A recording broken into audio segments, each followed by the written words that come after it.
Praise the lord. ప్రియమైన సహోదరులందరికీ mirror of Christ తరపు నుంచి శుభాలు. ప్రియమైనటువంటి వారులారా, మీరందరూ బాగున్నారని విశ్వసిస్తూ ఉన్నాము. విన్న వాక్యాలను తప్పకుండా షేర్ చేయండి. అలాగే పరిచర్య బహుభారం కలిగి ఉన్నదండి. టీవీ పరిచర్యను కొనసాగిస్తూ ఉన్నాం. అనేక మారులు తెలియపరుస్తూ ఉన్నాం. మరి యథార్థంగా చేస్తున్న పరిచర్య సహకరించడానికి ఒక నిర్ణయం తీసుకొని ముందుకు రండి.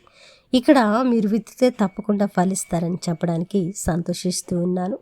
అనేక ఆత్మలు రక్షించబడుతూ ఉన్నాయి. దాని ఫలాన్ని మీరు తప్పక అనుభవిస్తారు. మరి ఈరోజు దేవుడు మనతో మాట్లాడుతూ ఉన్న బలమైన వాగ్దానాన్ని ధ్యానం చేసి మన జీవితాలలో పెట్టుకొని ఫలించే వారముగా ఉందాం.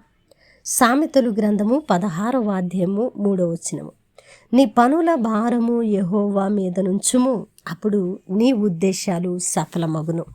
దేవునికి మహిమ ఘనత ప్రభావములు చెల్లిస్తున్నాను. ప్రియ సహోదరుడా, అద్భుతమైన శుభ వాగ్దానము ద్వారా దేవుడు ఈరోజు మనల్ని బలపరుస్తూ ఉన్నారండి. మనము మన భారాలను వహించిన వారముగా, మన భారాలను మనమే మోసుకుంటూ పడుతూ లేస్తూ వెళుతూ ఉంటే మనము ఆ యొక్క భారాల అన్నిటి విషయమై చింతించి జారిపోయి చతికిలబడిపోయిన వారంగా ఉంటాం. అందుకే మన భారాలను ఎరిగిన దేవుడు, మన స్థితి గతులను చూస్తున్న దేవుడు మాట్లాడుతున్న అద్భుతమైన మాట ఏమిటో తెలుసా? ప్రియమైన బిడ్డ, నీ పనుల భారాన్ని నా మీద ఉంచు, అప్పుడు ఖచ్చితంగా నీ ప్రతి ఉద్దేశాన్ని కూడా నేను సఫలము చేసుకుంటూ ముందుకు వెళ్తాను. అయితే మనము అనేక సందర్భాలలో దేవుని యొక్క చిత్తంలో నిలువబడి ఉన్నామని, మరి మన పనుల భారాన్ని ఆయనకు అప్పగించామని, మన ఉద్దేశాలు సఫలము అవుతాయనే ఆలోచనలో వెళుతూ ఉంటాం. మంచిదే. అయితే ప్రియమైన దేవుని బిడ్డ, నిజంగా పూర్తిగా నీ భారాన్ని ఆయనకు అప్పగించావా? లేదంటే సగం సగంగా అప్పగించాను అనుకొని నువ్వే వహిస్తూ వెళుతూ ఉన్నావా? దీనిలో మాత్రం నీ ఖచ్చితమైన ఒక క్లారిటీ అవసరమై ఉన్నది. నీకొక మరి ఈ యొక్క విషయంలో అన్నిటిపై నీకొక అవగాహన అవసరమై ఉన్నది. ఎందుకంటే ఎప్పుడు నీ ఉద్దేశాలు సఫలమవుతాయి అని వాక్యం తెలియపరుస్తుందంటే నీ పనుల భారములు అన్నిటినీ ఆయనకు అప్పగించినప్పుడు. అయితే మనం ఏం చేస్తున్నామంటే ప్రార్థనా గదిలోకి వెళ్ళి ప్రార్థించేటప్పుడు మన భారాలను ఆయనకు అప్పగించి, ప్రభా ఇదిగో ఈ సమస్య ఉంది, ఈ కష్టం ఉంది, ఇరుకుంది, ఇబ్బంది ఉంది ప్రభా అని మన భారాలను ఆయనకి తెలియపరిచి మనము చక్కగా ప్రార్థనా గదిలోంచి బయటకు వచ్చేటప్పుడు మరి చాలా తేలికగా ఆయనకు అప్పగించాను, ఆయన చూసుకుంటాడు కదా అని బయటకు వచ్చినట్లయితే ఖచ్చితంగా నీ భారాన్ని ఆయనకి ఇచ్చిన వ్యక్తిగా ఉంటావు. అప్పుడు నీ ఉద్దేశాలు సఫలపరచడానికి దేవుడు ఏ పనులు జరిగించాలో, ఎలాగున మరి నిన్ను ఫలింపు చేయాలో అని చెప్పేసి ఆయన ఒక ప్రణాళిక వేసి నిన్ను నడిపిస్తారు. కానీ మనం అలా చేయడం లేదు. ప్రార్థనా గదిలోకి వెళతాం, ప్రభా ఈ సమస్య ఉంది అని మొరపెడతాం, కన్నీరు గారుస్తాం. మరలా వచ్చేటప్పుడు చక్కగా ఆ భారాలను అన్నిటిని మన మీద వేసుకొని, మన హృదయంలో పెట్టుకొని, మన నెత్తిన వేసుకొని, మన వీపును బిగించుకొని మరలా బయటకు వచ్చేస్తూ ఉన్నాం. దాని ద్వారా ఏం జరుగుతుందంటే ఆ భారాలు మనం పట్టుకున్న వారంగా, ఆ భారాలు మనమే మోస్తూ ఉన్నాం కాబట్టి మరలా ఏం చేస్తూ ఉంటే ఆ భారం నిమిత్తమే ఎలాగుని దీంట్లోంచి బయటికి రావాలి, ఎలాగుని పరిస్థితిని దాటాలని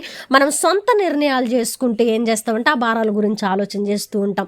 అప్పుడు మన ఉద్దేశాలు ఎట్టి పరిస్థితుల్లో కూడా సఫలము కావండి. ఎందుకంటే ఎప్పుడైతే సంపూర్ణంగా ఆయనకు అప్పగించి దాని విషయమే ఆలోచన మానేసి నువ్వు యథావిధిగా నీ పనుల్లో నువ్వు కొనసాగుతూ ఆయన్ని స్తుతిస్తూ మహిమపరుస్తూ దేవుడు చూసుకుంటాడు, తగిన సమయం ముందు కార్యం చేస్తారని నువ్వు ఎప్పుడైతే భరోసా విశ్వాసం కలిగి నిరీక్షణతో ముందుకు వెళతావో అప్పుడు నీ ఉద్దేశాలన్నీ కూడా సఫలమవుతాయి. కానీ మన పరిస్థితులు అలాగున లేవు. ప్రార్థించి ఆయనకు అప్పగించి భారాలను ఆయనకి ఇచ్చామనుకుంటూ భ్రమలో మరలా వాటిని తెచ్చేసుకొని మనమే మోసేస్తూ ఉన్నాం కదా. ఎలాగ ఆయన ప్రణాళిక వేస్తారు? ఆ భారం పట్ల, ఆ భారాన్ని మన జీవితాల్లోంచి తీసేయడానికి ఆయన ఏ కార్యాలు జరిగించడానికి ప్రణాళిక వేయాలన్నా అవి ఆయన చేతిలో సంపూర్ణంగా ఉండాలండి.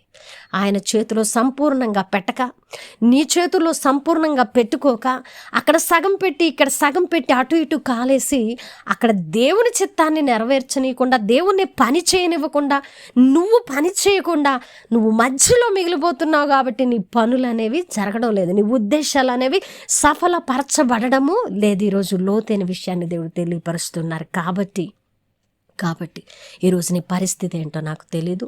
నీ యొక్క కష్టం, ఇరుకు, ఇబ్బంది, సమస్య, నువ్వు ప్రార్థిస్తున్న ఆ యొక్క భారం ఏమిటో నాకు తెలియదు, కానీ ఆ భారాన్ని సంపూర్ణంగా ఆయన చేతులు ఆట పెట్టాలని ఈరోజు దేవుడు మాట్లాడుతున్నారని పెట్టేసి నువ్వు దాని విషయమై నిశ్చింత కలిగి ఉండు. ఆ భారాన్ని ఆయనకు అప్పగించావు కదా, నువ్వు సులువుగా, తేలికగా, నువ్వు చాలా ఫ్రీ అయిన వ్యక్తిగా నీ యొక్క పనులు కొనసాగిస్తూ ఉండు. అలాగనే ఉన్నప్పుడు ఆయన బలిష్టమైన చేతి కింద దేన మనసు కలిగి ఉన్నప్పుడు ఆయన నిన్ను తప్పకుండా హెచ్చిస్తారు, నీకు తగిన ఫలితాన్ని ఇస్తారు ఆయన. ఎందుకంటే ఆయన నమ్మదగిన దేవుడు కాబట్టి. నమ్ముదా. వినవాక్యం ఫలింపు కొరకు ప్రార్థన. పరిశుద్ధుడా, ప్రేమ కలిగిన తండ్రి, అద్భుతమైన వాక్కు చేత మాతో మాట్లాడారు. అవును ప్రభువా, అయ్యా నువ్వు చెప్పిన మాటను పదే పదే వింటున్నాం, కానీ క్రియల్లో చేయలేకపోతూ ఉన్నామేమో. మా పనుల భారాలను మీకు అప్పగించలేకపోతూ ఉన్నామేమో, అప్పగించామనుకొని భ్రమలో బ్రతికేస్తూ ఉన్నామేమో ప్రభువా.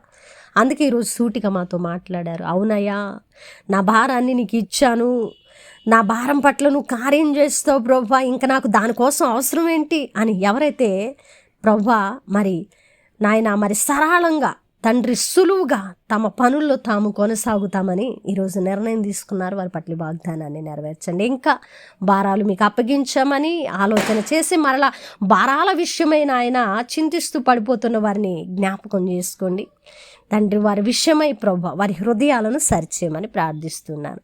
అయ్యా, ఈ పరిచర్లు సహకరిస్తున్నారు నాయన, ఎంతోమంది వారిని దీవించండి.